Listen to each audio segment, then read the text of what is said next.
Hello, everybody. My name is Ban Jore. You're welcome to our Thursday leadership sessions. Last week, we spoke about what leaders should do. I hope you have seen the video. Please just go through this timeline or just check on my YouTube page, Ban Jore. That video will definitely be a blessing to you. Today, I'd like us to talk about practices of effective leaders. So here are the traits that best role models should have or that share. Number one, role models. If you are a role model leader, if you are an effective leader, you must be competent at something. You must be competent at. We cannot call you a leader when you are not competent at nothing. You must be competent at something. Competence is a quality that actually tells us that you are an expert. If you are not an expert at something, but you are on your way there. So if you see somebody like Serena Williams, John Cena, and the rest of them, these are guys that are competent at their craft. They are competent at their trade. Piers Morgan, the guy that works for, I think, is it BBC now or CNN, is competent at his craft. So you must be adept. You must be competent at your craft. You must be amongst the top 5 in the world. Then number 2, you must have confidence. People must be able to see that you are competent, and people must be able to see that you are confident. Nobody makes you a role model when all these things are not in place. So you must be confident. Then you must be able to lead with self-awareness. You must be able to lead with self-awareness. You must be aware of what is in town. You must be aware of what is in vogue. You must be aware of what is trending. I mean, there was a time that a company who was involved in producing milk. I mean, they were classy and they were doing this thin milk, and all that. But after a while, their competitors started making refill packs. Suddenly, I just saw them too from their high horses, from where they were. From that, their high horse of making high-class milk and everything. They also started doing refill packs. Small packs of 40 naira, 50 naira. Why? Because probably the leaders there are they know what is actually going on. So you must be a leader who is not in touch with what is on ground. Then you must be honest. You must be honestly productive. You must have a productive lifestyle. You must have it. You can't be a role model when you are not people must see some things in your life that will want them to model their life. So you must be productive. Then you must also consider the needs and feelings of other people. If you are not compassionate enough, pray about it. Ask God to help you and to give you the grace to be compassionate, because compassion is the name of the game. You cannot be a leader when you are not compassionate enough. You can't. You must be compassionate. Then you must be able to be responsible for your actions. You must be able to ascertain that this is where we now need expatriates. This is where we now need experts. You must be able to say this company is not going on because I'm the one, because I don't know enough. You must be able to tell your people the truth. You must be able to tell yourself that, look, this one. Oh, we need to employ somebody, or is there anybody, or you put up an internal arrangement and ask that, is there somebody in the company that can do this? We need to send somebody to a French speaking zone, and I can't speak French, I can't go. But if there's somebody there on your team who can speak French, who is desirable, who can do it, and who has meant, send that person there. Send that person there. You must be accountable. A leader must be accountable. You must be accountable. You must be accountable. You must let people know that you are accountable. Don't just disappear off the radar because you are the chief executive, or because you are the senior most. You just stay off from work 2-3 days. People can't get you. You are not on WhatsApp. You are not on phone. You are not on Facebook. Your core leaders don't know what you are doing. If you're on vacation, tell them I'm on vacation for a month. Your email, set up your email in such a way that you tell there's a way that you set it up that you are on vacation. So reroute your emails to your deputy. I mean, these are things that make people to see that our leader is a great person. Then pay attention to how your words affect others. Business meetings can be bloody, especially when profiting is low, or when somebody dropped the ball. I mean, there's a world-class coach. There's a world-class coach that you all know. I don't know if I should mention his name, but you all know him. He was invited to come and be a coach of a world-class team in the Premiership. But he said that when they get to the dressing room, he was always abusing them. At press briefings, he was always saying that I'm a good coach. It's the people that drop the ball. These leaders, this one does not listen to me. He was passing the bulk of the blame on the players, and so he was sacked. So don't be that kind of leader. You must be able to own up. You must be able to own up. You must be able to own up and pay attention to your words and how you express them, because it actually affects other people. Your memos affect other people. Be careful the letters. Be careful of the things that you write about people. Don't be too fast because you are new in an office or you're a boss. You are not write stuff, memos about somebody. Be careful how you do that. Why don't you get to know that person properly and why they are doing that before you start writing things about them? Be careful how you do things. Then they lead with positivity. I think we have said that. They lead with positivity from the gate. As they breezing through the gates, they greet the man there. Hello, how are you? From the entrance, from the lobby to the stairs, to the office. Positive. Don't mirror what you are going through at work. Your workplace is your chicken that provides the egg. That's your cash cow. You cannot afford to treat your cash cow anyhow. So these are things that we should learn then they look for opportunities in difficult situations and face challenges with resilience and energy. You must evaluate yourself and see if you have that quality. It's a quality. But ask yourself, am I like that? Do I give up? In times of famine, am I giving up in this post-COVID era? Am I giving up? Am I dropping the ball? Are we giving up?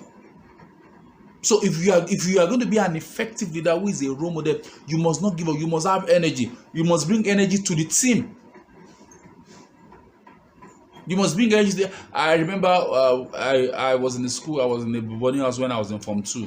And then we had that was the time when we had Indian teachers. They came to teach us and all that. So I think they were now all going back to their town. And that was I can't remember the year, maybe 1985 or something. So they were going back to their town, and we were all crying. People were crying. The Indians, they didn't know what to do. They were also crying too. But I remember what one of them did. He went inside his house. He brought a pack of sugar. And he ate part of sugar and he passed around the pack of sugars. He was passing around sugar because we were all crying, we were weeping because he was leaving. He didn't know what to do, so he just started passing around sugar. So we just pick the sugar and we just pop on our mouth. As you are crying, you're just licking. But that the minute that sugar just touched your mouth, the cry, there's a way that it just softened the way we're sobbing,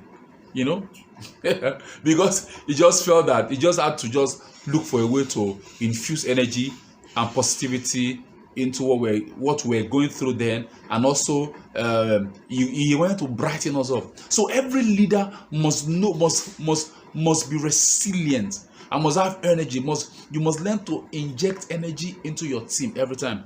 Then they inspire those around them. Are you somebody that inspire others? You must learn how to inspire other people. In football, there are captains that are. I think this guy. It was a guy called Chilavat. I think he was goalkeeper for Chile. The guy was old. I think about 40 then, or 41, 42. These guys were not playing well, but he was just telling them, "Come on, go and play." He was energizing them.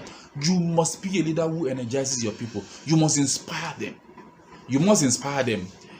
I think during the European Champions of 2000, and I can't remember now, when Portugal won. Portugal should not have won that, but they were inspired by a man called Ronaldo. He kept inspiring them.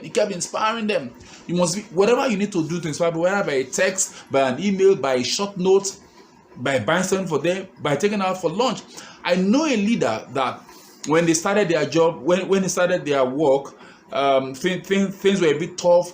Customers were not patronizing them, but they had a breakthrough. And when they had that breakthrough, he took out all his staff to Chinese restaurant. And they went to eat out. They all went to eat out. He celebrated that victory for them. So the staff, they understood that for every victory, there will be a takeout. You must be able to lead with empathy. Empathy means that you are tuning into the feelings of those around you.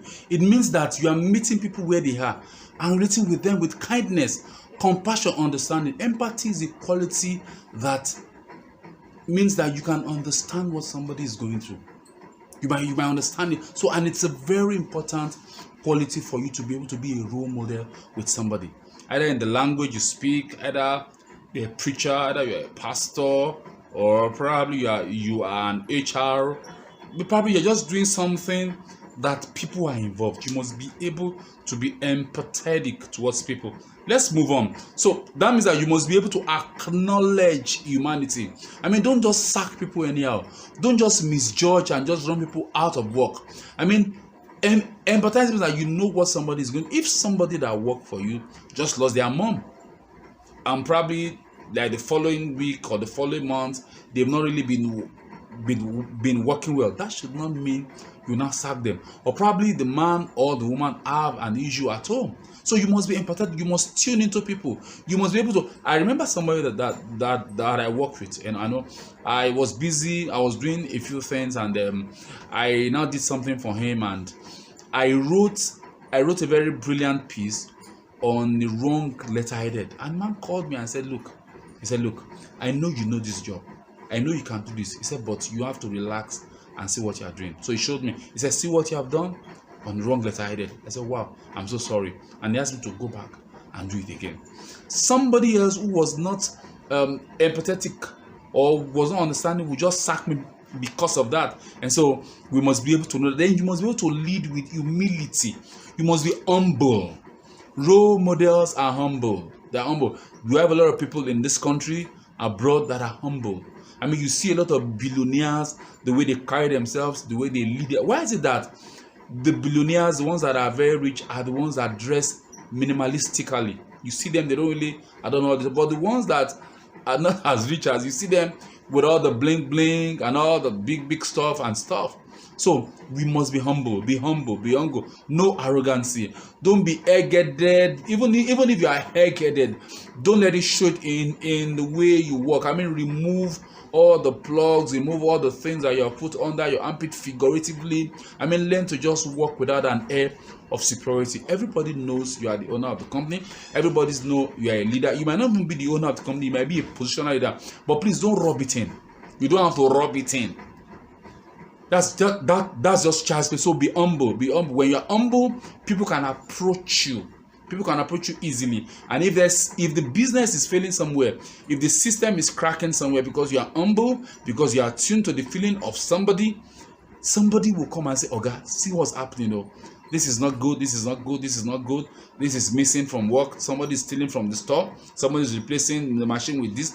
They'll be able to tell you some things, and you are privy to know things more when you are humble than when you are arrogant. When you have your eyes up there and your nose in here, you will not see things. You will not see things. Then be principled. Have integrity. A leader, you cannot be a role model if you are not a person of integrity. Integrity is key. Integrity is from the word integer. Integer means one. That is, you are one-minded. You are focused. You are not divided. You don't have a double-edged sword. A double-forked tongue. You must be able. You must say rain is falling and people will know that rain is falling. You must say that it's cold, people will say it's cold. If you tell people that it's hot, people don't need to go and check again. Some people, I met a young man some years ago, I think 1998, 99. I was trying to disciple him, to just mentor him. And I was asking, I said, "First, why do you lie so much?" He just laughed and smiled. I said, "Sir, do I lie? Do I lie?" He said, "Sir, I don't lie again, no." He said, "If you knew me when I used to lie, if you knew me when I used to lie, sir." I mean, he was also confessing that so I tried, so I stopped all business deals with him, because he confessed that he's a liar, even though he does not lie the way he is. So integrity is important for you as a leader. What if the facility you need, what if the bank that will give you that facility, what if their senior staff has a member of his family who is your employee, and he calls him that your boss said he wants this, are you sure he needs the money? I say, don't mind him. If you give him the money, you go and build something in his village. So you must be a person of integrity every time. You must be a person of integrity every time. You must follow principles. You must follow values. Your value system must be in place. People must know that you are decent. People must know that you do the right thing. You must walk the talk. You must lead with trust. You must lead with trust. You must develop an atmosphere of accountability around you. You must be responsible. You must let the foundations of what you do, you must let it be trust. You must have a commitment to building and earning trust. Don't twist people. Don't let people compliment you unnecessarily. You must earn it. You must earn it. When you do that, other people that are leaders in that rank and file, they also do. They said you must lead with respect. You must not have an entitled mentality. We are talking about being a worthy role model. We are talking about evaluating yourself as a leader. And so the things that should be in your life is that you must learn not to be entitled. Don't be entitled. Don't have an entitlement mentality. You must not. I watched a video, I don't know if it was planned, but I'm sure it's not planned, about a president who walked through a place, and one of the people that served there, the president now mistakenly tipped, I think, a cup of tea or something, and was just, I'm so sorry, and they brought in somebody to bring the mop to clean, and he took the mop from the person and was cleaning it, and the person who was supposed to use the mop was not teaching him that, no sir, you don't do it like you did, like so they were all laughing, and people were clapping because he demonstrated a high level of servant leadership. If you are the cause of the problem, if you are the one that tipped the cup, you must say you are sorry. You must be able to say, oh, my bad, I'm sorry. So don't behave as if you are God. Don't be a title freak person. And this happens especially to those that are positional leaders, those that they are not the one that started the company, but they were put there as caretakers. You are a caretaker, my brother, my sister. Why are you behaving as if you are God? So we must learn all this. You must be a worthy role model. You must lead with honesty. People will naturally look up to you and come around you when they see that you are honest. You must be transparent. You must be transparent. You must lead from your heart, from within. You must be original. You must watch your words and watch everything. Then you must also take time and spend it with your followers, with your employees. You must bant with them. You must create banting times. You must create times of, you must be able to ask them that what do we need to do in this company? What do we need to do? What are the things that we need to do? You must ask. Because you are a leader. You are the one harnessing their efforts in so that you can achieve something. But because you are way up there, you cannot see what's down there. You must be able to have a feedback system. If there's no feedback to those that are junior, you might not know what's happening. So it's important that we all come down from our high horses as leaders. Somebody said the people up there, they cannot know what the masses are feeling because of where they are. So it's important that you send feelers, you get feelers for yourself. So you offer encouragement. When you get these feelers, you offer encouragement. Incentivized leadership should not be shied away. What I mean is that you must learn to give people incentives. It still works. Motivating people, it still works. Loans, palliatives, it works. If you want to reduce the way people leave you, then help them out. Even if they leave you, they won't leave.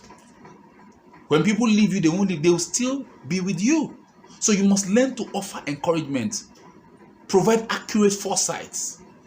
Have accurate foresight. Be involved in the life of people that are on the same team. Their birthdays, school times, public holiday, and all that. Like I said last week, I said there was a leader who sent our staff all over the world on vacation well paid.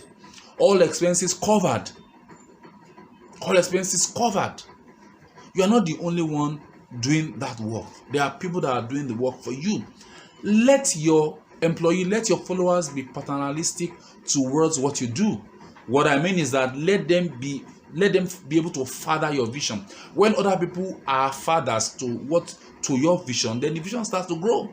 But when it's only you that is mothering your vision, fathering your vision, then it's going to be a bit tough. Don't have a closed mindset. Don't have the organization you run is not a questionnaire. Don't have a closed-ended questionnaire. Allow other people, help follower, help them. This and more, as we have said, these are the qualities of those that we call servant leaders.